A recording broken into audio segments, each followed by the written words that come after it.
నీ నిర్ణయం మారడానికి, నువ్వు మార్చుకోవడానికి అసలు ఈ గ్యాప్లో ఏం జరిగింది? ఏం లేదు బాబుగారు. అయ్యగారు నా పేరు మీద ఆస్తిని రాశారు కదా.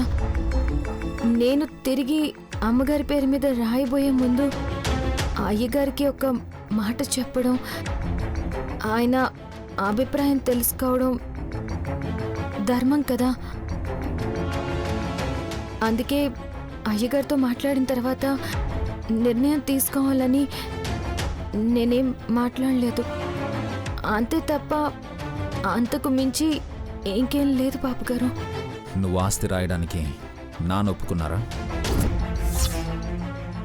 ఒకవేళ నాన్న ఒప్పుకొని గనక ఉండుంటే డైనింగ్ టేబుల్ దగ్గర నుంచి అలా భోజనం చేయకుండా వెళ్ళిపోయి ఉండేవారు కాదు. అలాగే నువ్వు ఆస్తి రాయడం ఇష్టం లేదని అంతకుముందు నాన్న నాతో చెప్పుండేవారు కాదు.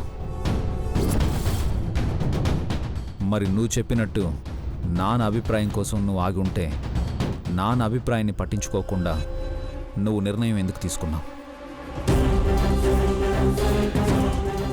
నైని, నువ్వు అసలు విషయాన్ని మర్చిపోతున్నావు. నువ్వు ఆస్తి రాస్తానని చెప్పిన తరువాతే నాన్న భోజనం చేయకుండా వెళ్ళిపోయారు. మరి నాన్నతో నువ్వు మాట్లాడావో లేదో నీకే వదిలేస్తున్నాను. చూడు నైని, నువ్వు నాతో నిజం ఎందుకు చెప్పట్లేదో, చెప్పకుండా దాయాల్సిన విషయం ఏంటో నాకు అర్థం కావడం లేదు. అయ్యో, మీరు అనుకుంటున్నట్లు అలాంటిదేం లేదు బాబుగారు. నా భార్యకి అబద్ధం చెప్పడం కూడా రాదని మరోసారి అర్థమైంది.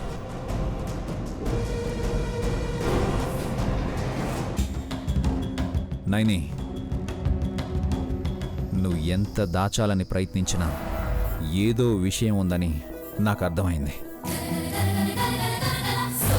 అలాగే నేనెంత అడిగినా నువ్వు దాటవేస్తావే తప్ప చెప్పవని కూడా అర్థమైంది. కానీ ఒక్కటి మాత్రం గుర్తుపెట్టుకో, ఆ విషయం ఏంటో నేనే తెలుసుకుంటాను.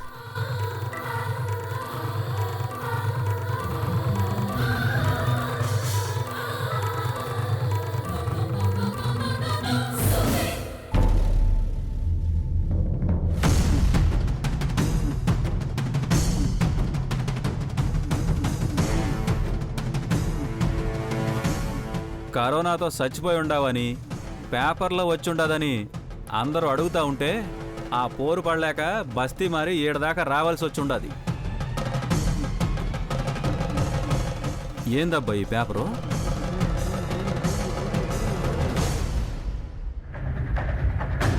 ఏదో ఉత్తరం మాదిరిగా ఉండదే. నా పేరు నయని.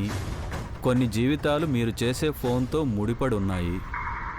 మీరు ఇంటికి వచ్చిన వెంటనే దయచేసి ఒక్కసారి ఫోన్ చేయగలరు. మీరు చేసే మేలుతో ఒక మంచి జరుగుతుంది. మర్చిపోకుండా ఫోన్ చేయగలరు. నా ఫోన్ నెంబర్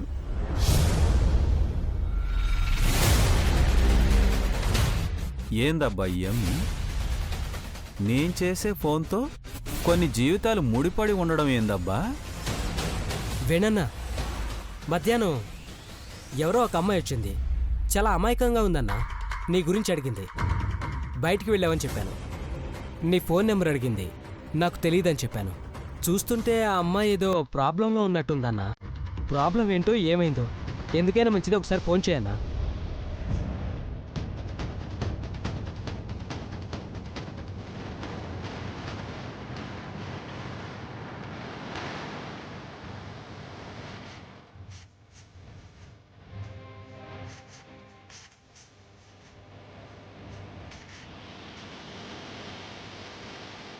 అతను ఇంకా ఫోన్ చేయట్లేదేంటి?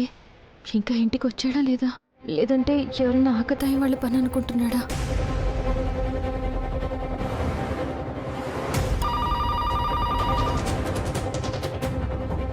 హలో అమ్మా, ఎవరమ్మా మీరు? మా ఇంటి దగ్గర ఏదో కాగితం రాసిపెట్టి ఉండారు. నా పేరు నైని అండి. మీ ఫోన్ కోసమే నేను ఎదురు చూస్తున్నాను. మీరు ఫోన్ చేస్తారో లేదో అని నేను చాలా ఆందోళన పడ్డాను. మీ నుంచి ఫోన్ రాగానే ఇప్పుడు కానీ నా ఆందోళన తగ్గలేదు. అసలు ఏందమ్మా మీ ప్రాబ్లం? నా మీద కొన్ని జీవితాలు ఆధారపడి ఉండాయని రాసిపెట్టుండారు. అసలు మీరెవరో నాకు తెలీదు. మరి నేను మీకు చేసే మేలేందో నాకైతే అర్థం కావట్లేదు. చెప్తానండి, జరిగిన విషయాలన్నీ మీకు అర్థమయ్యేలా చెప్తాను. మా అత్తయ్య గారిని చనిపోయిన తన భర్త ఎలా ఉంటాడు అని అడిగితే మీ ఫోటో చూపించింది. ఓయమ్మ బడవా, ఏందమ్మా ఈ మతలబు? ఆవిడగారు నా ఫోటో చూపించడం ఏంది? కానీ ఒకరోజు నేను మిమ్మల్ని టీ కొట్టు దగ్గర చూశాను. నేను మా ఆయన కార్ దిగి వచ్చేసరికి మీరు అక్కడి నుంచి వెళ్ళిపోయారు. ఆ రోజు మీకోసం నేను చాలాసేపు వెతికానండి.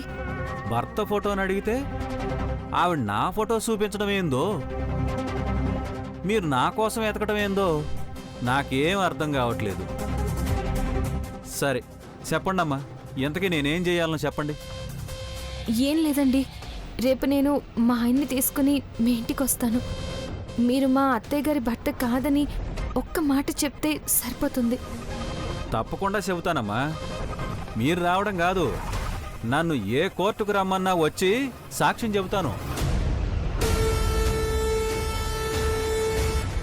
లేదంటే మీ అత్తయ్య గారు అట్టా చెబుతున్న విషయం నా పెళ్ళానికి తెలిసిందనుకో, అది నన్ను చంపేస్తుంది. అన్నా, రేపు మీ ఇంటికి వస్తాను. కొంచెం మీ ఫోన్ నెంబర్ ఇస్తారా? అట్టాగే అమ్మా. ఇవాళ కొత్త నెంబర్ తీసుకున్నాను. ఆ నెంబర్ చెబుతాను, రాసుకోండి. కొంచెం తెలుగులో చెప్పండి అన్నా. 9 8. ఏమ్మా, నెంబర్ రాసుకుని ఉండారా? రాసుకున్నానన్నా. నా సెల్ ఫోన్ నుంచి మీకు ఫోన్ చేస్తాను. ఇక నుంచి మీరు ఆ నెంబర్కి ఫోన్ చేయండి, సరేనా? అట్టాగే. అన్నా, ఫోన్ చేసినందుకు చాలా చాలా కృతజ్ఞతలు. మా ఆయన ముందు మీరు ఆ నిజం చెప్తే మీకు జీవితాంతం రుణపడి ఉంటాను. అయ్యయ్యో, బాలేవారమ్మా. తప్పకుండా చెబుతాను. ఉంటానమ్మా. మంచిదన్నా, ఉంటాను.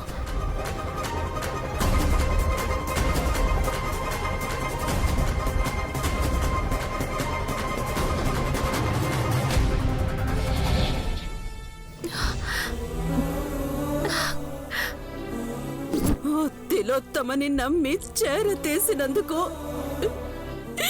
ఈరోజు నాకే పరిస్థితి వచ్చింది. మాట విను నైని, వద్దు నైని, వద్దు నైని, నా మాట ఆగు నైని. నైని, నేను చెప్పేది విను. అది పోతే పోని, వద్దు. అమ్మగారు, మీరు నాకు అప్పగించిన బాధ్యతని నెరవేర్చే రోజు నాకొచ్చింది. నా కాపురం గురించి ఆలోచించి ఆస్తిని తిలోత్తమకిచ్చేయమని మీరు చెప్పారు. కానీ మీ కష్టార్జితాన్ని అలాంటి దుష్టుల చేతుల్లోకి నేను వెళ్ళనివ్వనమ్మగారు. మీ ఆస్తిని కాపాడుతాను. అలాగే ఆ తిలోత్తమ విషపు తల్లి ప్రేమలోంచి బాబుగారిని బయటికి తీసుకొస్తాను. తన కన్న తల్లిని పొట్టన పెట్టుకున్న దుర్మార్గురాలు ఆ తిలోత్తమే అనే చేదు నిజాన్ని బాబుగారికి తెలిసొచ్చేలా చేస్తాను. అన్నిటికీ మించి చివరి క్షణాల్లో కొడుకు గురించి మీరు పడిన బాధ, పెట్టుకున్న కన్నిటికి అన్నిటికీ బాబుగారితోనే ఆ తిలోత్తమకి సమాధానం చెప్పిస్తాను. ఆవిడ పతనం చూసి మీ ఆత్మ శాంతించేలా చేస్తాను. అమ్మగారు, ఇన్నాళ్ళు సాధువు ముసుగులో ఉన్న తిలోత్తమ అసలు రంగుని రేపే బాబుగారు ముందు బయట పెట్టబోతున్నాను. ఆ తిలోత్తమ వినాశనానికి ముహూర్తాన్ని సిద్ధం చేశాను. ఆ విశాలక్ష్మ తల్లి ఆశీర్వాదం, మీ అండతోనే నేనిదంతా చేయగలిగాను. ఎలాంటి ఆటంకాలు జరగకుండా రేపు అనుకున్నది అనుకున్నట్టు జరిగేలా నన్ను ఆశీర్వదించండి అమ్మగారు.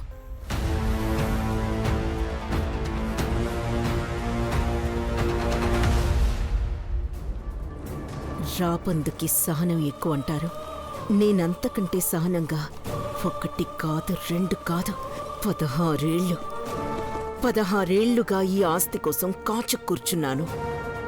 ఏ ఆస్తి కోసమైతే గాయత్రీదేవిని చంపించాను, ఏ ఆస్తి కోసమైతే ఇన్నాళ్ళు విశాల్ గాడి ముందు నటించాను, ఆ ఆస్తి ఇంకో 2 రోజుల్లో నా గుప్పిట్లోకి రాబోతోంది.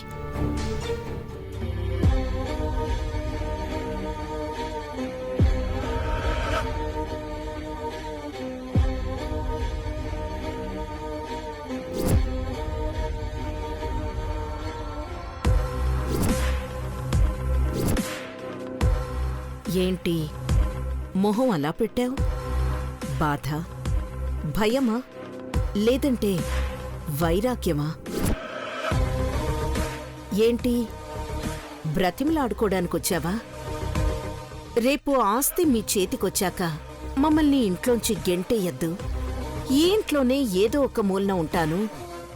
ఎలాగో మొదట్నుంచి ఈ ఇంట్లో పని మనిషి అనే పోస్ట్ ఉంది కదా, మళ్ళీ ఆ పోస్ట్లో చేరిపోతాను.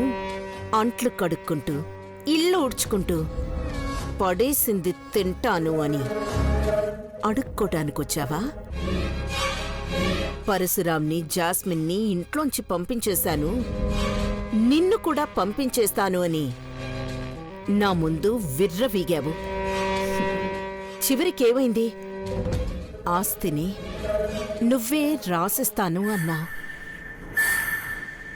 ఇప్పటికైనా అర్థమైందా? నా ముందు అడుక్కోవాలి తప్ప నాతో ఆడుకోవడానికి చూడకూడదని.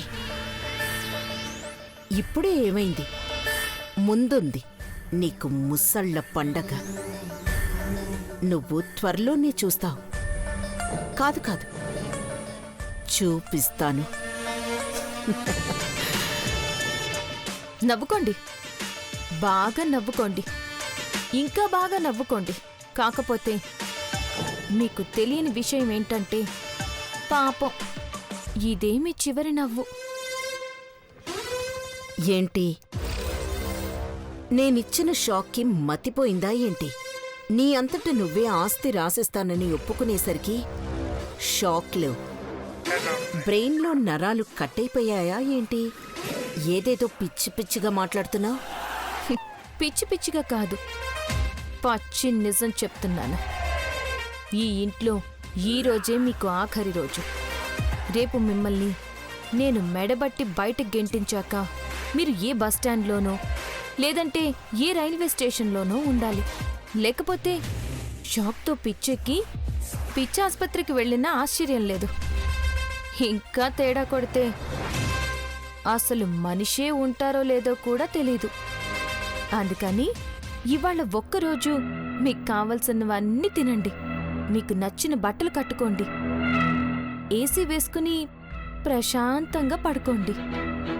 రేపీ టైం కల్లా మీ జీవితాన్ని, మీ భవిష్యత్తుని తలకిందులు చేయబోతున్నాను. అర్థమవుతోంది.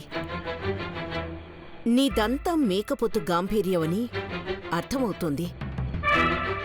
నీ అంతట నువ్వే ఆస్తి నా పేరు మీద రాయాల్సి వస్తుందని ఊహించలేదు కదా. అందుకే ఫ్రస్ట్రేషన్లో పాపం ఏదేదో మాట్లాడుతున్నావు. ఏదేదో కాదు, పక్కాగా జరగబోయేది, నేను చెయ్యబోయేది చెప్తున్నాను. ఏంటి జరగబోయేది? నువ్వు చెయ్యబోయేది? నీ గురించి నేను సరిగ్గా ఒక్క క్షణం ఆలోచించానంటే ఆ తర్వాత నీ పరిస్థితి ఏంటో ఊహించుకోటానికి నువ్వుండవు. ఇంకో 2 రోజుల్లో ఈ ఆస్తి నా చేతికి రాబోతోంది. అప్పట్నుంచి ఈ ఇంటికి నేనే రాజు, నేనే మంత్రి.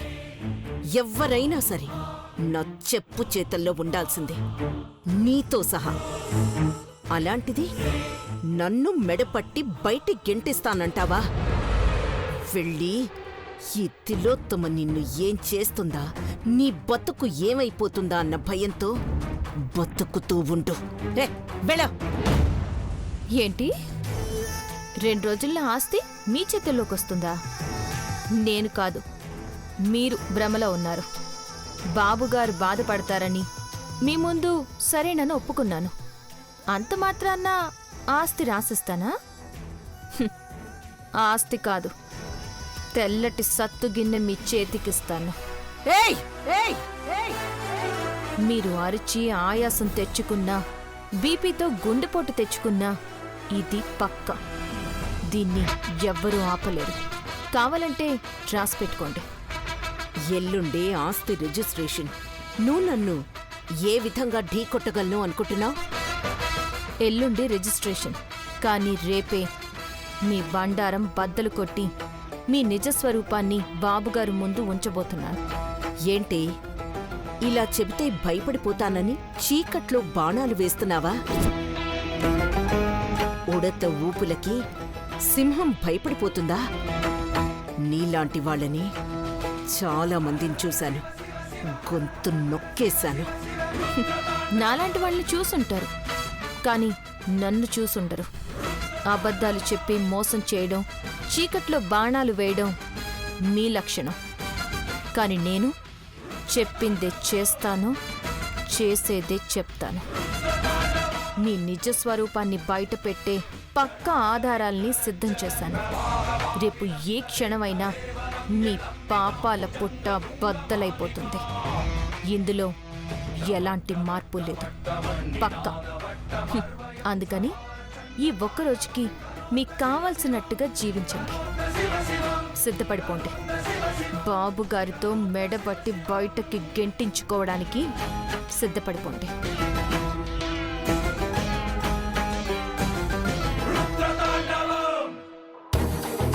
పరిస్థితులన్నీ నాకే అనుకూలంగా ఉన్నాయి, కానీ ఇది ఇంత ధైర్యంగా చెప్తోంది. అసలు నా గురించి దీని దగ్గర ఉన్న ఆధారాలు ఏవై ఉంటాయి?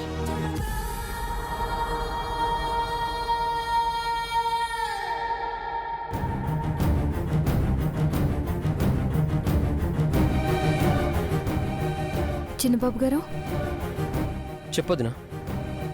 ఏంటి చిన్నబాబు గారు అలా ఉన్నారు? ఏం లేదు వదినా, మామూలుగానే ఉన్నాను. మాటలు దాచినంత తేలిక కాదు చిన్నబాబు మనసులో బాధని దాచడం.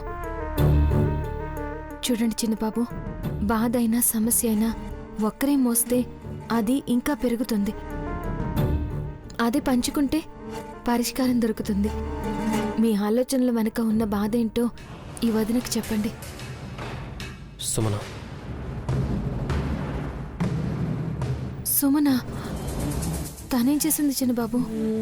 మంచేదో చెడేదో తెలియట్లేదు వదినా. తనకి మంచి చేయాలని చూసేవాళ్ళని అపార్థం చేసుకోవడం తప్ప అర్థం చేసుకోవడం తెలీదు. మామూలుగా అయితే సుమన చేసిన మోసాన్ని నేను ఈ జన్మలో క్షమించేవాడినే కాదు. కానీ చెల్లెలి జీవితం గురించి నువ్వు పడుతున్న బాధను చూసి కేవలం నువ్వు చెప్పావనే నా మనసును మార్చుకున్నాను. నా మనసులో సుమన మీద ఉన్న కోపాన్ని తీసేసి తనతో సఖ్యతగా ఉండాలని నేను నిర్ణయించుకున్నాను. కానీ సుమన మాత్రం నా మొగుడు నాతో కాపురం చేయటానికి ఒప్పుకుంటే అది నా మీద ప్రేమతో అనుకున్నాను. కానీ ఎవరో రికమెండేషన్ చేయటం వల్ల అని తెలిసాక ఒళ్ళంతా కంపరంగా ఉంది. అక్కర్లేదు. ఒకరు రికమెండేషన్ చేస్తే మీరు నాతో కాపురం చేయక్కర్లేదు, అవసరం అంతకన్నా లేదు. తన జీవితం సంతోషంగా ఉండాలని నువ్వెంత ఆరాటపడుతున్నా నీ విలువని గుర్తించలేకపోతుంది వదినా. ఇంత సీరియస్ విషయం చెప్తుంటే నవ్వుతావేంటి వదినా? నా చెల్లెల మనస్తత్వం గురించి మీకు పూర్తిగా తెలియదు కదా, అందుకే ఈ విషయం గురించి మీరు ఇంతలా ఆలోచిస్తున్నారు. నా చెల్లెలు చిన్నప్పటి నుంచి కూడా సొంతగా ఏ నిర్ణయం తీసుకోలేదు.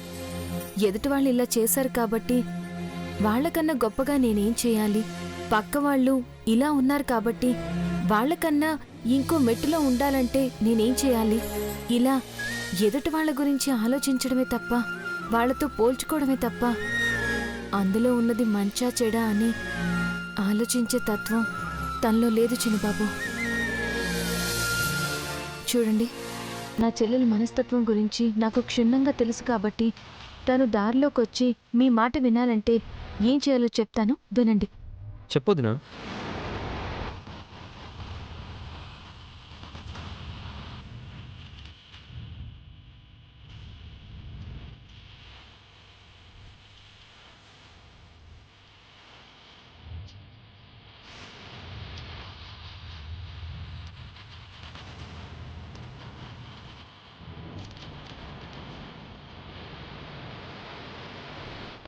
అవును వదినా, మీరు చెప్పిన సలహా 100% కరెక్ట్.